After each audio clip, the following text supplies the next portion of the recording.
নমস্কার বন্ধুরা, শুভ সন্ধ্যা। তোমাদের সঙ্গে আমি আবার আজকে একটা নতুন রেসিপি নিয়ে চলে এসেছি। এটা হচ্ছে হোমমেড ভেজ পিৎজা। তার জন্য আমি যা যা উপকরণ ব্যবহার করেছি সেগুলো আমি তোমাদের সঙ্গে শেয়ার করছি। এই পিৎজা যে সসটা, এটাও আমি বাড়িতে বানিয়েছি। এই রেসিপিটা আমি তোমাদের সঙ্গে পরে শেয়ার করে দেবো।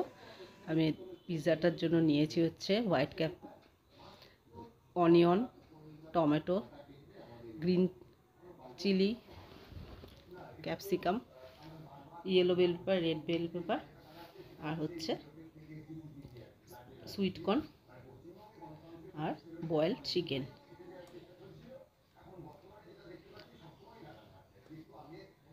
পিৎজার যে ডোটা বানাবো সেটাও আমি বাড়িতেই বানিয়েছি। এই রেসিপিটা আমি তোমাদের সাথে পরে শেয়ার করে দেবো।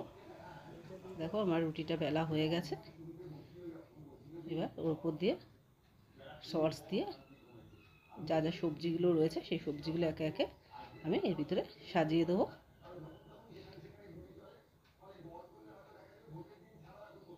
দেখো সব রকম ভেজিটেবল এর উপরে আমি দিয়ে দিয়েছি, সাথে বয়েলড চিকেনও। এবার এর উপর দিয়ে গ্রেট করে আমি চিজ দিয়ে দিচ্ছি। চিজটা আমি একটু কমই ব্যবহার করেছি, কারণ চিজটা আমি খুব একটা খাই না, তাই চিজটা আমি এখানে কম দিয়েছি। তোমরা দিলে বেশিও দিতে পারো। তার উপর দিয়ে আমি পরিমাণ মতো নুন, অরিগ্যানো আর চিলি ফ্লেক দিয়ে দিয়েছি। দিয়ে এবার আমি মাইক্রোওয়েভে এটা 7 মিনিট 600 ডিগ্রি সেলসিয়াসে করতে দিয়েছি।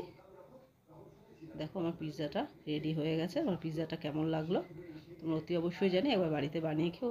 আশা করি ভালো লাগবে। যদি ভালো লাগে লাইক, শেয়ার, কমেন্টস করতে বললাম। Thank you everyone, goodbye. তোমরা সবাই